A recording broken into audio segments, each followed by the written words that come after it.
Welcome to Horror Stories Fanatics. If you enjoy this type of content, then subscribe and hit the bell icon so you never miss out on any of our latest and greatest uploads. David Groves, better known by his birth name Patrick David Mackay, born 25th of September 1952, is a British serial killer who is believed to be one of the United Kingdom's most prolific serial murderers. He was convicted of 3 counts of manslaughter and 2 additional cases which were left to lie on file. Detectives said he confessed in remand to the murders of 6 more people across London, Essex, and Kent in England between 1973 and 1975. All of them were found to match existing unsolved murders. Officially diagnosed as a psychopath at the age of 15, Mackay has been repeatedly denied parole since 1995 on the basis that he is considered too dangerous for release, although in recent years has been incarcerated in open prison conditions with day release provisions. In 2020, authorities launched fresh inquiries into his suspected murders, but they were unable to find sufficient evidence.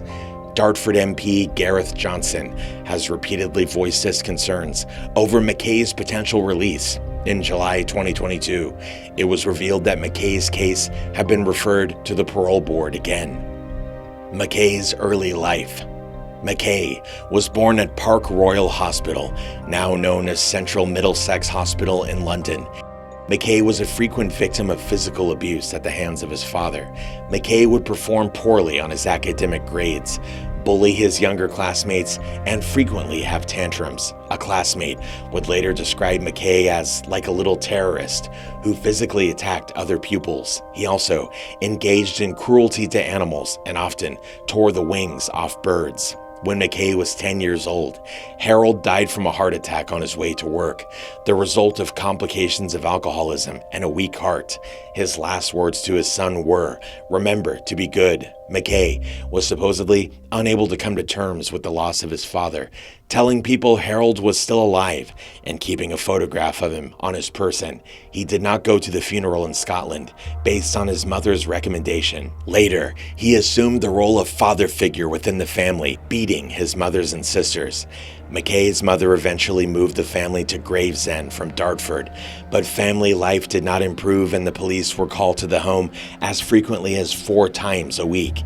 He was prone to extreme tantrums and fits of anger, beating his mother and sister. He also attempted to kill a boy younger than himself and later said he would have succeeded had he not been restrained.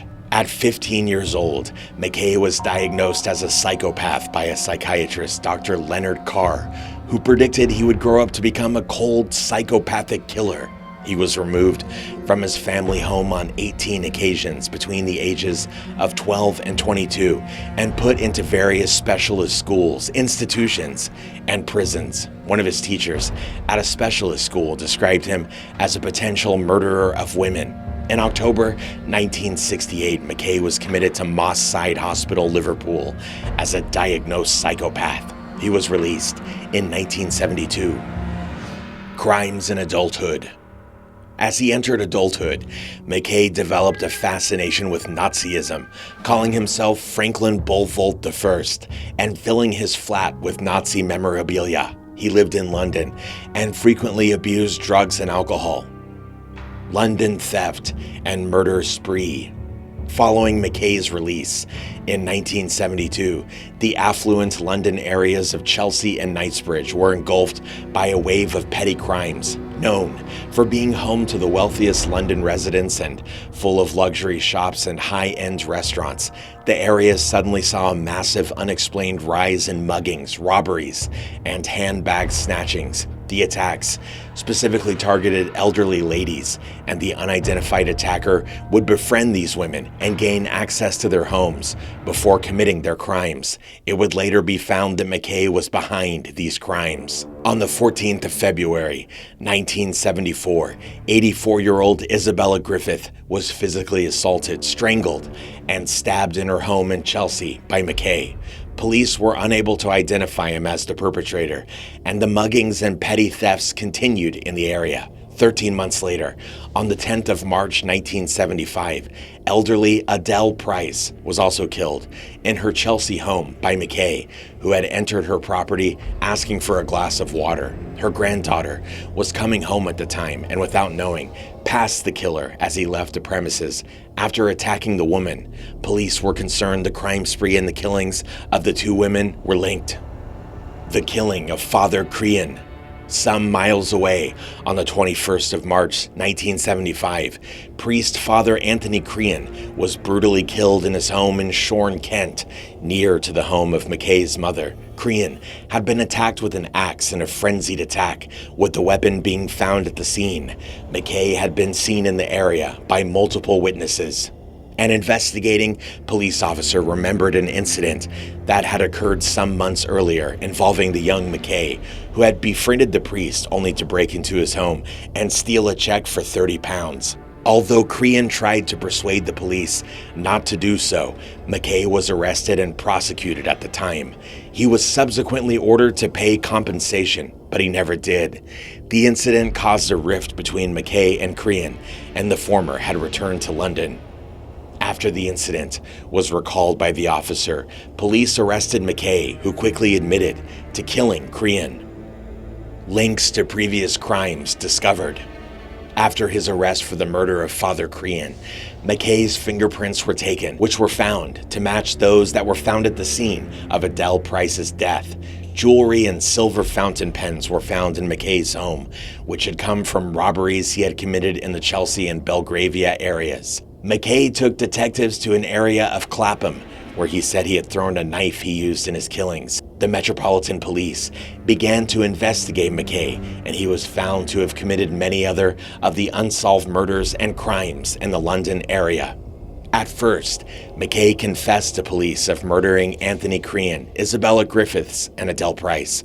But when Mackay was on remand at HMP Brixton, detectives got information from other prisoners that he had killed 6 more people. Most of these murders were unknown to the interviewing officers. Detectives checked his descriptions of some of the killings and found that they indeed matched the details of unsolved murders that had occurred in and around London.